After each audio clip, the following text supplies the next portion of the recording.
आदर, आदाब, अभिनंदन, आभार मेरे झांसी और बुंदेलखंड के भाइयों बहनों मित्रों। आज मैं आपसे एक बहुत ही ज़रूरी जानकारी शेयर करना चाहता हूँ। आपको तो मालूम ही है आजकल के जो हमारी ज़िंदगी चल रही है उसमें लाइफस्टाइल बहुत बदल गया है। बाहर का खाने पीना का सही समय नहीं होना और ऊपर से बर्गर और पिज़्ज़ा और ये सारे तरह के खाने हमारे रोज का पार्ट बन गए। तो ऐसे में क्या आप अपने दिल का खास ख्याल रख रहे हैं? आपको मालूम है इन सब चीज़ों से, हमारे लाइफस्टाइल चेंज होने से हमारे दिल पर कितना प्रभाव पड़ता है। हार्ट, जो कि हमारी बॉडी का सबसे ज़्यादा इम्पॉर्टेंट पार्ट है, हमको जानना ये ज़रूरी है कि हमारे हार्ट पे इसका क्या प्रभाव पड़ता है और इसके क्या रिजल्ट्स हो सकते हैं। जिनसे मैं आपकी आज मुलाकात कराऊंगा वो है नागपुर के senior cardio consultant and specialist doctor Vivek Lanje, जिनका एक्सपीरियंस 16 साल से ज़्यादा है ओपन हार्ट सर्जरीज का। जी हाँ, डॉक्टर विवेक लांजे अब अपनी टीम के साथ नागपुर से झांसी आते हैं, बुंदेलखंड और झांसी की पेशेंट्स की सेवा करने के लिए। कमला हॉस्पिटल में डॉक्टर विवेक लांजे ने अपनी पूरा सेटअप लगाया है, अपनी पूरी टीम लगाई है और वो हर महीने की पहले रविवार को झांसी में होंगे। तो आपसे मैं बात करा रहा हूं उनकी, लेकिन अगर आपको कोई भी हार्ट से रिलेटेड इशू है, भूलिएगा मत, आने वाले अक्टूबर की 3 को पहला संडे पड़ेगा और डॉक्टर विवेक लांजे झांसी में होंगे। बुंदेलखंड और झांसी के सारे लोगों से मेरी दरखास्त है, उनके पास जाएं, उनसे परामर्श लें। अगर दिल में आपको कहीं भी कुछ दर्द या कुछ लगता है तो उनसे मिलें। तो आइए छोटे छोटे शक उनसे बात करके डाउट क्लियर कर लेते हैं हार्ट को लेकर के। बस तो सुन लीजिए, समझ लीजिए, जान लीजिए झांसी। आदर, आदाब, अभिनंदन, आभार मेरे दोस्तों। आज हमारा ये बहुत अच्छा समय है, या ये कह लीजिए कि हम खुशकिस्मत हैं कि आज हमारे साथ डॉक्टर विवेक लांजे, जो नागपुर से आए हैं और ये वहाँ के बहुत ही सीनियर कार्डियक कंसल्टेंट स्पेशलिस्ट हैं, जो कार्डियोवास्कुलर सिस्टम और थोरेसिस सर्जन भी हैं। आपका प्लस 16 इयर्स का एक्सपीरियंस है और वो यहाँ पर झांसी में आए हैं, हमारे झांसी और बुंदेलखंड के लोगों की सेवा के लिए।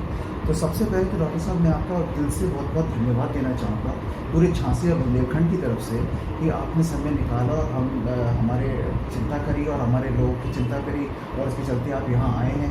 तो आपका बहुत बहुत स्वागत है और उसके साथ साथ आपका बहुत बहुत धन्यवाद है। धन्यवाद सभी बुंदेलखंड वासियों। मैं तो ऐसे नागपुर से हूँ, लेकिन जो मैं बुंदेलखंड ये झांसी में काफ़ी सालों से आना जाना रहा है और कमला हॉस्पिटल से हमारे काफ़ी पुराने संबंध है। तो इसके वक्त अभी हमने देखा है कि बुंदेलखंड में एक कार्डियक रिलेटेड जो सुविधाएं है वो नहीं है। यहाँ से सारी एंजियोग्राफी के लिए पेशेंट को दिल्ली या लखनऊ भागना पड़ता है और बहुत से पेशेंट तो हमारे इधर नागपुर में भी दिखते हैं। छतरपुर एरिया हो गया, टीकमगढ़ हो गया, पन्ना साइड से यहाँ के हमने काफ़ी पेशेंट्स हमने नागपुर में ऑपरेशंस किए हुए हैं। तो सर छोटे छोटे कोई 3-4 क्वेश्चन हैं जो आपसे अच्छा कोई जवाब नहीं दे पाएगा, इसलिए आपसे पूछ रहा हूँ, जो जनता भी जानना चाहती है। ये दिल की बीमारी जो होती है, क्या ये जेनेटिकली या हेरिडिटी भी बोली जाती है? क्या ये ताल्लुकात रखती है कि आपके पापा के साथ ऐसा हुआ था या बाबा के साथ ऐसा हुआ, तो क्या आपके साथ भी होने की उम्मीद है? ऐसा कुछ? हाँ, एक जेनेटिक भी एक रीज़न है जिसमें कि होता है कि फैमिलीज़ में वो रन होता है। जैसा भी हाइपर ट्राइग्लिसराइड में बोलते हैं कि जो उसमें कोलेस्ट्रॉल और ट्राइग्लिसराइड काफ़ी बढ़ता है, काफ़ी फैमिलीज़ में देखने को मिलता है। तो दे आर द ये सब रिस्क फैक्टर्स हैं हार्ट डिसीज़ के लिए, है ना। जैसे हाइपरटेंशन है, डायबिटीज़ है। डायबिटीज़ मोस्टली जेनेटिक फैमिलीज़ में रन होता है। उसके डिफरेंट टाइप्स है, टाइप 1, टाइप 2 डायबिटीज़। तो ऐसे जो डायबिटीज़ है ये भी एक रिस्क फैक्टर है हार्ट डिसीज़ के लिए। तो ये भी कुछ प्रमाण में दिल की बीमारियों में कंट्रीब्यूट करते हैं।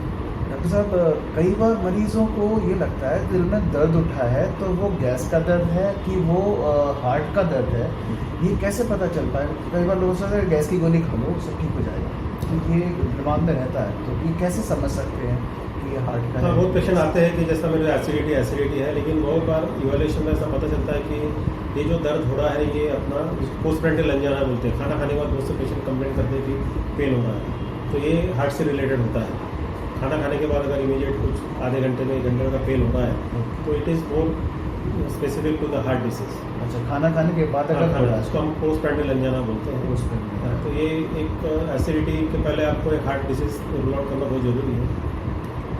आपने बताया कि शुगर और बीपी जैसे हेरिडिटी है वैसे इसके में भी असर होता है, तो शुगर और बीपी के पेशेंट्स कितना ज़्यादा क्रिटिकल मामला होता है हार्ट के लिए और कितना एक्सपोज्ड हैं और कैसे उनको अपने हार्ट का ध्यान रखना चाहिए?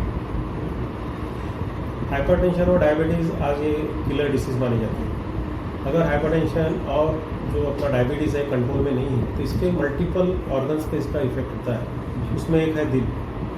हार्ट में हाइपरटेंशन की वजह से हार्ट की जो चेम्बर्स होते हैं वो हाइपरट्रॉफी हो जाते हैं और बहुत बार हाइपरटेंशन की वजह से जो बड़ी नसें निकलती है उसमें कभी कभी फट भी जाती है, जिसमें कि वो फटने की वजह से पूरी तुरंत पेशेंट की डेथ भी हो सकती है उसमें। तो हाइपरटेंशन कंट्रोल करना बहुत ज़रूरी है। उसकी वजह से वॉल लीकेज भी होते हैं कुछ पेशेंट्स में। तो धमनियों में सबसे बड़ा जो डिसेक्शन बोलते हैं, आउटिक डिसेक्शन, ये सबसे जानलेवा बीमारी है जो बहुत बार ध्यान में नहीं आती है और पेशेंट हॉस्पिटल पहुंचने के पहले ही दम तोड़ देता है। तो ये सब चीज़ रिस्क फैक्टर्स उसको कंट्रोल करना बहुत ज़रूरी है। जैसा है डायबिटीज़ में जो है वो डिफ्यूज डिसीज कोरोनरीज में देखने को मिलती है, जो हार्ट की नसें होती हैं उसमें जो कोलेस्ट्रॉल जो डिपॉजिट होता है, जो उसमें डायबिटीज़ में ये काफ़ी सीवियर देखने को मिलता है अगर डायबिटीज़ कंट्रोल नहीं है। और डायबिटीज़ ज़्यादा हेवी है और वो कंट्रोल में नहीं है तो पेशेंट को अगर चेस्ट पेन होता है तो भी पता नहीं चलता है, तो साइलेंट हार्ट अटैक काफ़ी बार आके ऐसे हार्ट का फंक्शन कम होते जाता है। तो इसलिए डायबिटिक पेशेंट, हाइपरटेंशन पेशेंट को बार बार हर महीने हर 15 दिन में आने की जरूरत नहीं, लेकिन regular checkup at least 3 months quarterly करवाना चाहिए कि जिससे कि उनका बीपी और शुगर कंट्रोल में रहे। और उनके जो मल्टी ऑर्गन्स है, जैसा आँख, डायबिटीज़ की वजह से आपकी रोशनी जा सकती है, उसमें रेटिनोपैथी कॉमन है। किडनी पे असर होता है जो कि डायबिटिक नेफ्रोपैथी बहुत कॉमन है।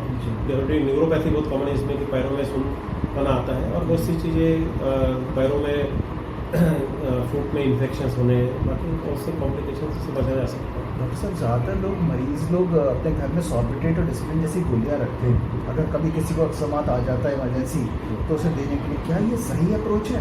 और नहीं तो हमें क्या करना चाहिए अगर कोई हार्ट अटैक पड़ा है ताकि वो हॉस्पिटल तक आराम से पहुँच जाए? आप सजेस्ट कर सकें? हाँ, अभी ऐसा सिम्टम्स हार्ट से रिलेटेड लग रहे हैं तो सॉर्बिट्रेट डिस्प्रिन कॉमन अभी आज तो सभी जानते ही है। और कभी काफ़ी जगह पर तो इसको अमेरिका या बाकी अदर कंट्रीज़ में इसको अपन प्रोफाइलेटिक बेस पे डिस्प्रिन वगैरह दी जाती है जी।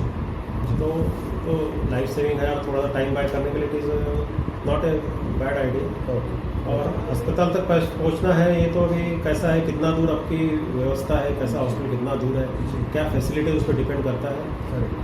तो घर में अगर आपने डायग्नोस कर लिया कि सही में अगर उनको मालूम है कि ये हार्ट पेशेंट है तो उसके हिसाब से अपने को जो भी पास से पास जो हॉस्पिटल होगा उसमें पहुँचने की कोशिश करना चाहिए। इग्नोर नहीं करना चाहिए कि अभी चेस्ट पेन हो रहा है तो चलो अपन सुबह देख लेंगे।